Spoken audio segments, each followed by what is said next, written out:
Muy buenos días, amados hermanos de la Iglesia Trigo y Miel Markelia. Los saludamos desde esta plataforma digital y estamos haciendo este servicio de manera diferida debido a las precauciones que tomamos porque ha habido un rebrote de contagios de coronavirus en toda la Costa Chica, concretamente en Markelia. Pues sabemos de familias enteras que tienen padecimientos que todo apunta que es coronavirus, entonces decidimos que no asistamos a la iglesia de manera presencial y estamos haciendo este servicio para que usted no se quede sin la porción de su palabra. Y hemos preparado este mensaje el día de hoy que se llama Las pruebas mejoran tu comunión con el Eterno. A propósito de las pruebas, que esta pandemia es una prueba para la humanidad entera, para las familias que se han enfermado, muchos han fallecido, muchos se encuentran hospitalizados y bueno, pues tenemos que ir analizando la palabra de acuerdo a nuestra situación actual. Y bueno, quiero recordarles que según el calendario hebreo estamos culminando un periodo muy difícil, un periodo donde históricamente el pueblo de Israel ha pasado por muchas pruebas y precisamente el día de hoy estamos en el ayuno 9 de Ab, que es un ayuno que se hace en memoria de estas desgracias, en memoria de recordar el dolor que ha padecido el pueblo de Israel. Recordemos que pues nosotros, nuestra fe se centra mucho en la situación que acontece a este pueblo, porque ahí nació nuestro Mesías, nuestro Salvador. Bueno, entonces estábamos comentando que estamos culminando el día de hoy con este periodo muy difícil según los datos históricos. En estas fechas se han registrado grandes desgracias en el pueblo de Israel, la destrucción de los templos, el inicio de las guerras de la Primera y Segunda Guerra Mundial. Se dice que en esta fecha es cuando Dios decide que el pueblo de Israel, recién sacado de la esclavitud de Egipto, tiene que peregrinar 40 años por cuestión de la desobediencia. Y bueno, todas estas pruebas, todos estos datos nos dan el contexto para hacer este mensaje a propósito de que estamos atravesando, como les decía, por esta prueba de la pandemia. Algunas familias están atravesando otro tipo de pruebas y bueno, nuestro mensaje, nuestra fe, nuestra creencia es que a pesar de todas estas calamidades que Dios permite en nuestras vidas, es un tiempo para meditar en esas pruebas y para verlas como sucesos que nos van a traer algo bueno. Tal vez muchos de ustedes se estén preguntando de inmediato, ¿qué nos trae de bueno un periodo de prueba? ¿Cómo vamos a nosotros a ver como algo bueno una situación que es difícil y a veces insoportable para nosotros? Bueno, déjenme decirles que hay muchas porciones en la palabra del Señor en donde los patriarcas, en donde hombres de mucha fe han tenido que soportar grandes pruebas y uno de esos personajes es Job. Pero ¿por qué tenemos que recordar las buenas, como buenas estas pruebas que Dios ha hecho pasar a estos patriarcas e incluso a nosotros mismos?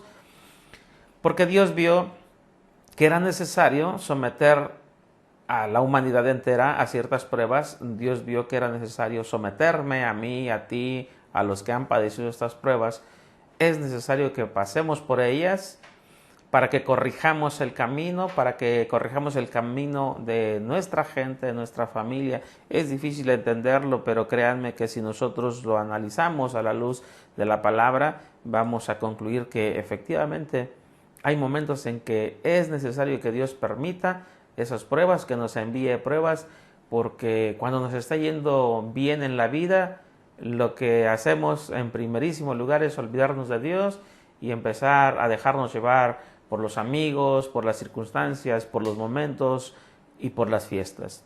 Y entonces esto me lleva a hacerte la siguiente pregunta. ¿Cuántos de nosotros podemos aceptar sin dudarlo que los momentos difíciles en nuestra vida son estrictamente necesarios? Dicen los estudiosos, los eruditos, que las grandes pruebas, las pruebas muy fuertes, tienen la finalidad de catapultarnos en nuestra relación con Dios. O corregimos y nos acercamos mucho a Dios, o si no pasamos esa prueba, reiniciamos un proceso de aprendizaje porque no pudimos pasar esa prueba. Entonces, todos conocemos, vamos a centrarnos en la historia de Job, todos conocemos esta historia. Job fue sometido a una grande prueba a pesar de ser un hombre muy bueno, recto y temeroso de Dios, según la palabra. ¿Alguien de ustedes se ha puesto a pensar por qué Dios dejó que la miseria llegara a Job siendo un hombre tan bueno? ¿Alguien de ustedes me puede decir, después de ser un hombre tan próspero y tan bueno, por qué? ¿Por qué Job se quedó sin nada? Se quedó sin bienes, se quedó incluso sin sus hijos. Para esto vamos a ir a la palabra del Señor, al libro de Job precisamente, capítulo 1, verso 1 en adelante, y dice la palabra del Señor: hubo en la tierra de Uz un varón llamado Job, y era un hombre perfecto y recto, temeroso de Dios y apartado del mal. Y le nacieron 7 hijos y 3 hijas. Su hacienda era de 7,000 ovejas, 3,000 camellos, 500 yuntas de bueyes, 500 asnas y muchísimos criados. Y era aquel varón más grande que todos los orientales. E iban sus hijos y hacían banquetes en sus casas, cada uno en su día, y enviaban a llamar a sus 3 hermanas para que comiesen y bebiesen con ellos. Y acontecía que, habiendo pasado en turno los días del convite, Job enviaba y los santificaba, y se levantaba de mañana y ofrecía holocaustos conforme al número de todos ellos, porque decía Job: quizás habrán pecado mis hijos y habrán blasfemado contra Dios en sus corazones. De esta manera hacía Job todos los días. Vamos a hacer una pausa en esta porción de la palabra para hacerles una pregunta. ¿Ya vieron cómo era Job? ¿Ya vieron que era tan temeroso de Dios? ¿Ya vieron cómo cuidaba los mandamientos? ¿Ya vieron cómo él, después de cada fiesta que organizaban sus hijos, él los traía? Dice la palabra que los purificaba. Dice la palabra que ofrecía sacrificios por cada uno de ellos, porque pensaba en que si sus hijos se equivocaron, si sus hijos se habían excedido en los festejos, con estos sacrificios él se ponía cuentas con el Señor. Bueno, con esta narrativa que nos da la palabra, nosotros podemos preguntarnos qué necesidad tenía Dios de probar a Job con tanta evidencia de su obediencia. Bueno, pues ahora vamos a investigar qué fue lo que pasó, qué más dice la palabra. Y vamos a continuar a partir del verso 6. Un día vinieron a presentarse delante de Yahweh los hijos de Dios, entre los cuales vino también Satanás. Y dijo Yahweh a Satanás: ¿de dónde vienes? Respondiendo Satanás a Yahweh, dijo: de rodear la tierra y de andar por ella.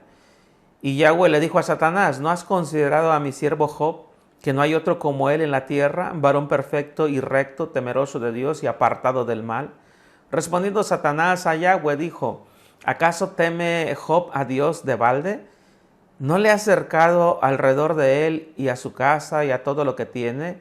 Al trabajo de sus manos has dado bendición, por tanto sus bienes han aumentado sobre la tierra. Pero extiende ahora tu mano y toca todo lo que tiene, y verás si no blasfema contra ti en tu misma presencia. Dijo Yahweh a Satanás: he aquí todo lo que tiene está en tu mano, solamente no pongas tu mano sobre él. Y salió Satanás de delante de Yahweh. Y un día aconteció que sus hijos e hijas comían y bebían vino en casa de su hermano el primogénito. Y vino un mensajero a Job y le dijo: estaban arando los bueyes y las asnas paciendo cerca de ellos, y acometieron los sabeos y los tomaron, y mataron a los criados a filo de espada. Solamente escapé yo para darte la noticia. Y aún estaba éste hablando, cuando vino otro que dijo: fuego de Dios cayó del cielo, que quemó las ovejas y a los pastores y los consumió. Solamente escapé yo para darte la noticia. Todavía estaba éste hablando, y vino otro y dijo: los caldeos hicieron 3 escuadrones y arremetieron contra los camellos y se los llevaron y mataron a los criados a filo de espada, y solamente escapé yo para darte la noticia. Entre tanto éste hablaba, vino otro que dijo: tus hijos y tus hijas estaban comiendo y bebiendo vino en casa de su hermano el primogénito. Y un gran viento vino del lado del desierto y azotó las 4 esquinas de la casa, la cual cayó sobre los jóvenes y murieron, y solamente escapé yo para darte la noticia. Entonces Job se levantó, rasgó su manto y rasuró su cabeza y se postró en tierra y adoró. Y dijo: desnudo salí del vientre de mi madre y desnudo volveré allá. Yahweh dio y Yahweh quitó. Sea el nombre de Yahweh bendito. Y en todo esto no pecó Job, ni atribuyó a Dios despropósito alguno. Muy bien, hermanos amados, esta porción de la palabra parece contradictoria, ¿verdad? La primera pregunta que nos viene a la cabeza es: ¿por qué Dios permitió que Satanás acabara con todos los bienes y con los hijos de Job? ¿Por qué, si Job era tan recto, el mismísimo Yahweh le había dicho a Satanás: ahí está Job, es un hombre íntegro? Si nos dejamos llevar por los sentimientos, podemos ubicar en primer lugar la pérdida de los hijos, que era muy lamentable. Y si quisiéramos explicar la razón de la muerte de ellos, diríamos que seguramente ellos habían pecado en algún momento entre tanto festejo que ellos acostumbraban a hacer. Tal vez haya cierta razón en ello. Tal vez los hijos de Job en algún momento llegaron a cometer algún pecado, pero yo creo que esto no es lo más profundo de esta enseñanza. Si nosotros meditamos esta palabra, nos explica que en cuanto Satanás le dijo a Dios: Job te teme porque lo has bendecido mucho, pero si tú permites que algo malo le acontezca, él va a dejar de temerte, él va a dejar de serte fiel, él va a renegar de ti. Entonces Dios le dice: adelante, puedes ponerlo a prueba, solamente respeta su vida. Y viene aquí, empezamos a ver que en cuanto Dios da la autorización de que Satanás ataque a Job, empezaron a suceder una serie de calamidades. Les repito, si nos dejamos llevar por los sentimientos, primero nos centraríamos en la pérdida de los hijos, porque los hijos duelen mucho. Y es lo más lamentable si hablamos en el terreno espiritual, es la pérdida más lamentable, los hijos. Entonces decíamos, tal vez los hijos, si alguien quisiera meditar sobre esta particular enseñanza, podría decir, bueno, tal vez Dios se llevó a los hijos porque tal vez pecaron. Y es válido si alguien lo está considerando así, porque puede ser. Cuando hay vino de por medio, cuando hay festejos de por medio, cuando hay pachangas de por medio, se tiende a cometer ciertos errores. Pero les decía yo, esto no es lo más profundo de esta enseñanza. Si leemos todo el libro de Job, nos vamos a dar cuenta que existen otras enseñanzas, otras cosas que el Señor nos muestra a través de esta narrativa. Nos vamos a dar cuenta que Job tenía 3 amigos. Se llamaban Elifaz, Tenamita, Bildad, Shuita y Sofar, Naamatita. Esos amigos visitaron a Job cuando cayó en desgracia. Y al principio estos hombres parecían darle ánimos a Job. Esos hombres parecían que consolaban a Job. Pero después de un tiempo de estar platicando con él y de darle ánimos, empezaron a condenarlo. Empezaron a hacerlo sentir culpable de toda su desgracia. Le empezaron a mencionar muchas cosas, le empezaron a decir que él probablemente se había equivocado. No vamos a profundizar en eso porque el interés de esta enseñanza, que yo quiero que sea breve, el interés de esta enseñanza es que aprendamos a discernir en qué nos ayudan las pruebas. Y aquí empieza lo interesante. Yo quiero que tomemos en cuenta esta parte. No es la más importante, quiero aclararles, pero es una parte muy importante. Vamos a atender esta situación de los amigos. Y podemos concluir que Dios nos hace pasar por pruebas, nos hace pasar por desgracias, para que aprendamos a conocer a nuestros amigos, para que aprendamos a discernir que a veces los que se dicen que son nuestros amigos, muchas veces son nuestros verdaderos enemigos. Y son muy peligrosos, porque lo decía el rey David en un salmo. El rey David en un salmo dice: porque no me traicionó, porque no me hizo mal un enemigo, sino que me traicionó un amigo que yo consideraba mi hermano, un amigo que yo le compartía mis secretos, dice. Si un enemigo me hubiese hecho mal, yo hubiera procurado defenderme, pero no fue así. Quien me hizo el mayor daño no fue mi enemigo, fue mi amigo con el que compartía cosas íntimas. Entonces, los amigos, cuando traicionan, cuando no son amigos verdaderos, nos causan daños muy severos, muy graves. Y es aquí una de las partes más interesantes de esta enseñanza que tiene que ver con las pruebas. A veces nosotros nos sentimos muy bien, como se dice coloquialmente, nos sentimos la mamá de los pollitos porque todo lo que hacemos nos está saliendo bien. Vamos bien en los negocios, vamos bien en nuestro trabajo, vamos bien con nuestra familia. Y resulta que cuando nosotros estamos prosperando, como le pasó al buen Job, todo el mundo quiere ser nuestros amigos. Cuando estamos en una situación muy buena económicamente hablando, saludablemente hablando, pero sobre todo si estamos bien económicamente, tenemos muchos amigos, tenemos muchas peticiones de amistad. Nos rodean muchos supuestos amigos. Y la verdad, muchos de esos amigos no son amigos. Muchas veces esas personas llegan a nuestra vida porque se están aprovechando, porque tienen todo un plan para aprovecharse de esa situación. Se quieren aprovechar de nuestra buena etapa, de nuestros buenos momentos y después nos causan desgracias y nos causan muchos dolores. Entonces, cuando nosotros estamos en comunión con Dios, pero se nos nubla la sabiduría, Dios nos hace caer en una desgracia, sobre todo si nosotros somos del interés de Dios, si nosotros somos una parte importante para la obra de Dios.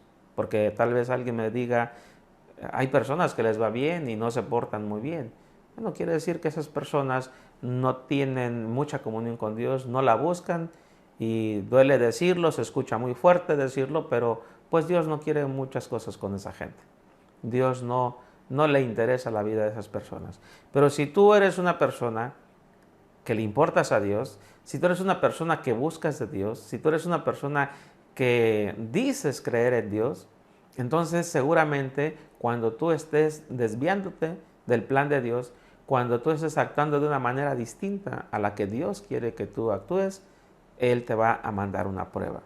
Entonces el Señor, el Eterno, hace llegar pruebas a nuestras vidas, hace llegar problemas a nuestras vidas, incluso puede provocarnos desgracia para desnudar a nuestros falsos amigos, para desnudar a los enemigos que entraron a nuestra casa, que comen en nuestra mesa, pero que realmente son nuestros enemigos. Dios va a exhibir a esos falsos amigos. Esos falsos amigos, Dios los desnuda y nos los muestra tal cual son, con sus malas intenciones. Pero creo que lo más profundo de este mensaje de Job ni siquiera es la falsedad de los amigos. Es una parte fundamental. Vuelvo a repetir y quiero que lo anotes, que lo tomes muy en cuenta. Si Dios te manda una prueba, revisa a tus amigos. Revisa a tus amigos. ¿Quiénes son tus amigos? ¿Cómo estás caminando con ellos? ¿Qué te están enseñando tus amigos? ¿A dónde te llevan? ¿Qué te evitan? ¿Y qué te invitan a hacer? Porque las pruebas muchas veces, repito, tiene que ver con exhibir a los falsos amigos. Pero yo quiero ir más a lo profundo de las cosas del Señor y de esta enseñanza que nos da el libro de Job. Lo más profundo de Job es que debemos de aprender a confiar plenamente en Dios a pesar de las circunstancias.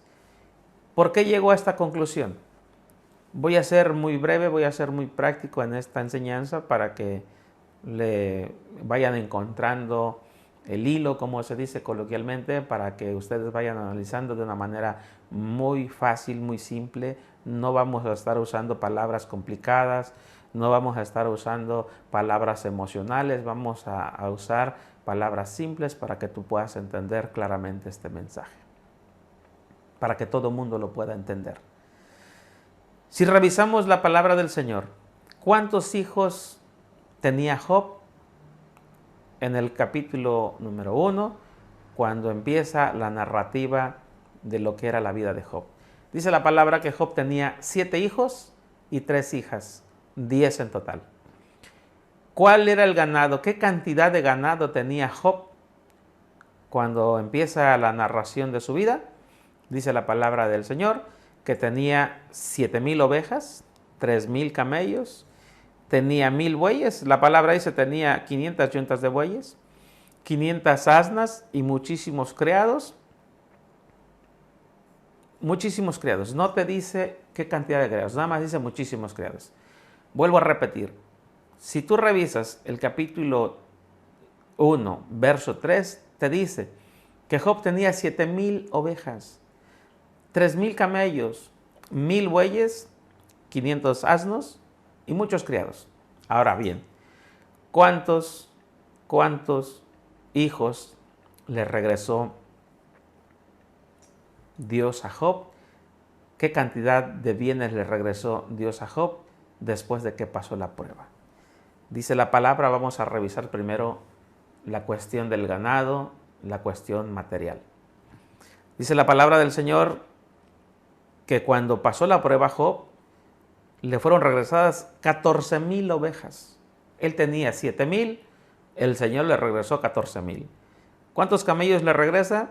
Él tenía 3,000 y le regresa 6,000. ¿Cuántos bueyes tenía? Tenía 1,000 y le regresó 2,000. Dice la palabra que le regresa los mismos 10 hijos, pero hay una pequeña diferencia con los hijos que Dios le regresa a Job. La diferencia es que le garantizó la vida plena hasta la 4ª generación. Este es el mensaje profundo de esta porción de la palabra.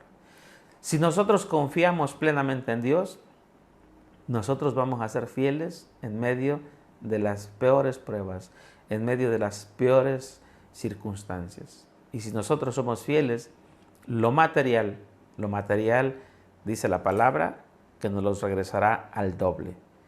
No así los hijos. En el caso de Job, que también le fueron quitados 10 hijos, le regresó los mismos hijos, nada más que los elevó a un nivel en que estuvo garantizada hasta su 4ª generación. Pero en cuanto a lo material, le regresó lo doble. Este es el mensaje más profundo de esta porción. Si las desgracias para los hijos de Dios son una etapa de corrección y de aumento en el nivel de comunión que tenemos con el Eterno, ¿sí? Trae consigo también el que nos aparta de la gente que no es de utilidad en nuestra vida, trae consigo que reafirma a nuestros verdaderos amigos. Y para esto yo quiero que vayamos al último capítulo del libro de Job, que es el número 42. Ahí nos revela algo muy, muy, muy interesante, muy, muy fuerte, por cierto, demasiado fuerte. Vamos a ir al verso 10 al 17, que dice un título aquí, Restauración de la prosperidad de Job. Y quitó Yahweh la aflicción de Job cuando él hubo orado por sus amigos y aumentó al doble todas las cosas que habían sido de Job. Dice la palabra que él cuando pasó la prueba le quitó la aflicción a Job y aumentó al doble sus bienes. Y luego dice la palabra, y vinieron a él todos sus hermanos y todas sus hermanas y todos los que antes le habían conocido y comieron con él, comieron pan en su casa y se condolieron de él y le consolaron de todo aquel mal que Yahweh había traído sobre él, y cada uno de ellos le dio una pieza de dinero y un anillo de oro. Imagínate cuántas personas visitaron a Job, cuántas personas comieron en su mesa, cuántas personas le entregaron una pieza de oro. Recuerden que en aquellos tiempos el dinero, las monedas eran de oro, y le entregaron un anillo de oro. ¿Cuántas personas habrán visitado a Job? Esto quiere decir que cuando Dios te restituye a manos llenas. Y dice el verso 12, y bendijo Yahweh el postrer estado de Job más que el primero, porque tuvo 14,000 ovejas, 6,000 camellos, 1,000 yuntas de bueyes y 1,000 asnas. Y tuvo 7 hijos y 3 hijas, los mismos que tenía. Llamó el nombre de la primera Gemima, el de la segunda Sesia y el de la tercera Keren Hapuk. Y no había mujeres tan hermosas como las hijas de Job en toda la tierra, y les dio su padre herencia entre sus hermanos. Y después de esto vivió Job 140 años y vio a sus hijos y a los hijos de sus hijos hasta la cuarta generación, y murió Job lleno de días. Yo quiero que meditemos un poco sobre estos últimos aspectos. Les acabo de decir, Dios bendijo a los hijos y les garantizó hasta la cuarta generación. También dice que las hijas, al principio de la narrativa de la vida de Job, no nos habla qué tan bellas eran las hijas de Job. Pero al final, en este verso, al final de este libro, dice que las hijas de Job eran muy hermosas, que no había mujeres tan hermosas como las hijas de Job. Y algo que se me hace muy interesante, y con esto cierro este breve mensaje, amado hermano. Dice que después de esto Job vivió 140 años más. 140 años más. Eso no es lo más importante. Son muchos años, pero eso no es lo más importante. Dice la palabra que Job murió viejo y lleno de días. ¿Qué podemos interpretar en esta parte final de la palabra? Job murió lleno de vida. Job murió saludable. Porque es bonito vivir muchos años, pero cuando vives muchos años en condiciones deplorables, en condiciones de enfermedad, en condiciones de pobreza, pues no se disfruta. Vamos a decirlo de esa manera. No se disfruta plenamente. Pero cuando vives muchos años y esos años los vives llenos de salud, es algo muy hermoso y de mucha bendición para tu vida. Entonces, amados hermanos, yo quiero despedirme con este mensaje. Seamos fieles a Dios, seamos fieles al Eterno. Demostremos que realmente confiamos en Él, aunque estemos pasando por las peores pruebas. En el entendido de que cuando esas pruebas pasen, cuando Dios pruebe nuestra fidelidad, Dios nos va a restituir al doble todo lo material y sobre todo vamos a estar saludables. Si nosotros creemos en Dios, cuando la prueba haya pasado, nosotros estaremos en muy buenas condiciones, estaremos bien. Y así como Job, Dios le permitió ver a sus generaciones, pues también en nuestra vida Dios nos va a permitir estar bien para ver a nuestras descendencias. No te olvides de este mensaje. Cuando tú tienes una buena relación con Dios, cuando Dios te manda una prueba y logras pasarla en buenos términos, entonces Dios te habrá aumentado su comunión con Él, habrás logrado una mejor comunión con Él y habrás pasado a un nivel mayor. Recordemos las palabras de los eruditos que dicen que cuando una prueba violenta viene a tu vida y logras pasarla, lo que tú veías como tu meta, lo que tú veías como la cima de tu montaña, lo que tú veías como la llegada a tu tierra prometida, realmente se convierte en un escalón más para seguir avanzando en tu vida espiritual, en tu relación con Dios. Que el Señor te bendiga, que el Señor te guarde y que te permita pasar la prueba que estés cruzando en este momento, que te permita cruzar de muy buena manera tu desierto, para que cuando ya lo hayas cruzado, para que cuando ya esa prueba haya pasado, tu relación con Dios sea mejor y que estés preparando a partir de ese entonces el siguiente nivel, el siguiente escalón. Porque dice la palabra del Señor que la vida de los justos es como la luz de la aurora, que va en aumento y que va en aumento hasta que el día se vuelve perfecto.